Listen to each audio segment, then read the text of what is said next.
Voici une petite vidéo pour vous montrer comment régler l'appareil photo quand vous allez le recevoir. Donc ça c'est les réglages pour un appareil neuf qui vient d'arriver, qui n'est pas réglé. Alors, pour commencer, on va le mettre sur le mode M pour manuel. Voilà, ici. Et on vérifie aussi que l'objectif soit bien sur AF pour autofocus. Ok, après on peut l'allumer. Voilà.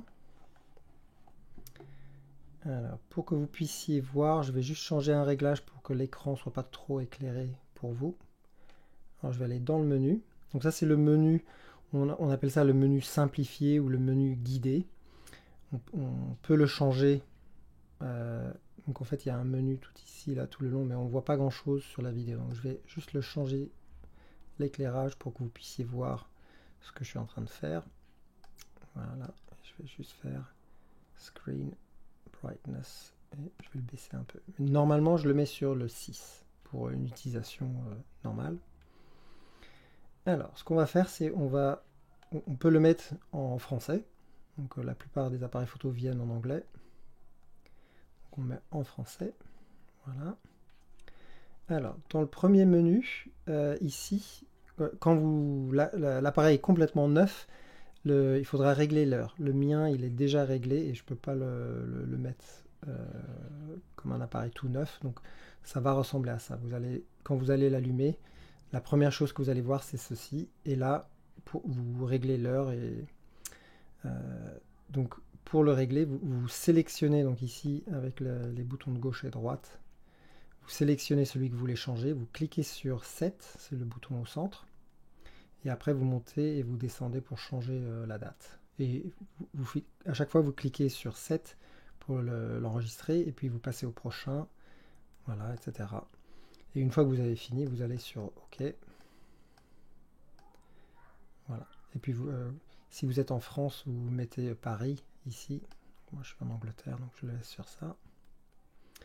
Ok, donc quelquefois, il faudra aussi formater la carte. Donc, si vous avez une carte SD qui est à l'intérieur de l'appareil ici, quand vous le recevez, il est neuf, il vaut mieux le formater la toute première fois.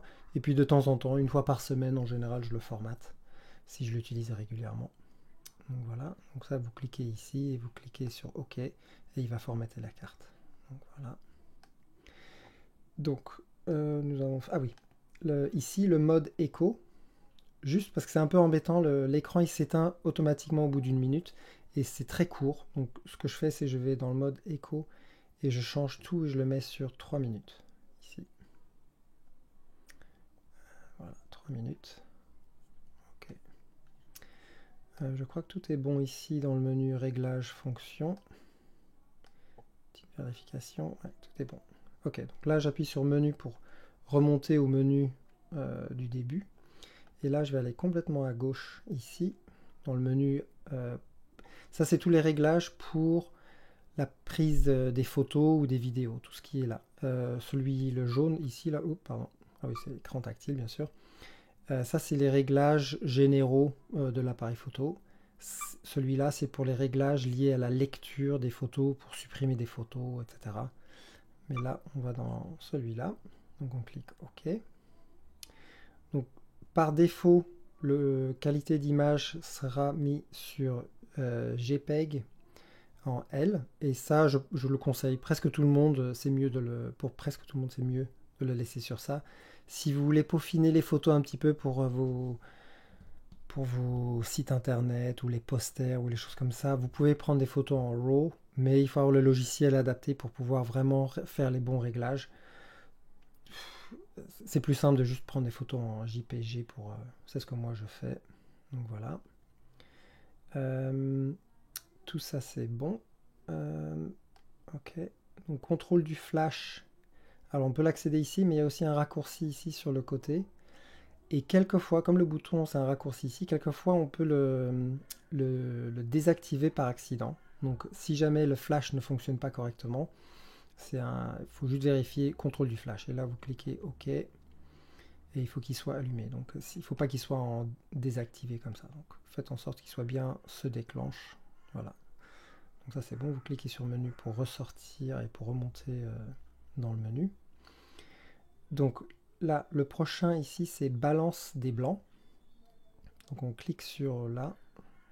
Et le premier, c'est Automatic White Balance. Donc c'est pour ça que c'est AWB. Ce que nous, on veut, c'est le lumière fluo blanche. Donc voilà, vous cliquez sur Set pour l'enregistrer. Voilà, très bien. Un autre réglage qui est un petit peu pénible, on va dire, c'est Autofocus continu. C'est sur la page 4. C'est celui-là, Autofocus, donc AF continu. On va le désactiver. Et ça, c'est pour désactiver le fait que l'objectif est constamment en train de chercher le point focal. Mais comme les bagues que l'on installe l'empêchent de trouver quelque chose de toute façon, il va continuellement chercher. Et ça va fatiguer la batterie. C'est pas bon pour la batterie en fait. Et ça fait du bruit. Ok, je crois qu'on a fait tous les réglages. Petite vérification. Ouais, non, il n'y a rien d'autre ici. Donc là, vous sortez du menu. Encore une fois, là, vous êtes sur la page normale. Donc, juste pour info, là, il y a Quick Menu, donc le petit Q ici. Ça permet d'avoir d'autres réglages, le niveau des blancs, etc. Donc, mais on n'en a pas besoin, on a tout fait déjà pour ça. Donc, là, les réglages, ça c'est les réglages principaux et qu'il faudra quelquefois changer dépendant de si vous avez un iris bleu ou un iris foncé.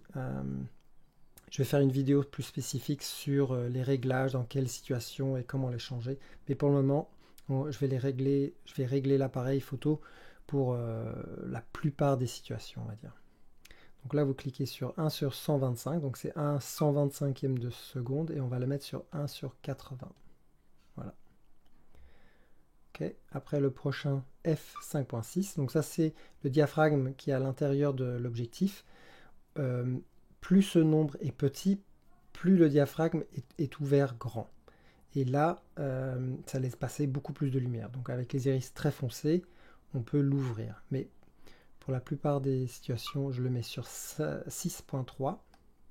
Quelquefois un peu plus, si l'iris est un peu clair, on va dire. Mais 6.3 en général, c'est bon. Et le dernier, c'est ISO. On va le mettre sur 800. Oups, voilà. Ok. Donc là, l'appareil photo est réglé pour prendre des photos. Quand vous achetez l'appareil, le kit complet, et c'est nous qui vous envoyons l'appareil photo, on le règle exactement comme ça. Et puis, je vous invite à regarder la vidéo qui sera bientôt prête pour les réglages dans les différentes situations. Les iris bleus très clairs, les iris très foncés, l'ourlet pupillaire, IPB, donc Inner Pupillary Border en anglais. Donc ça aussi, il y a des réglages différents. Pour la sclère aussi, donc si vous voulez prendre des photos mais ça sera une vidéo séparée pour ça. Voilà.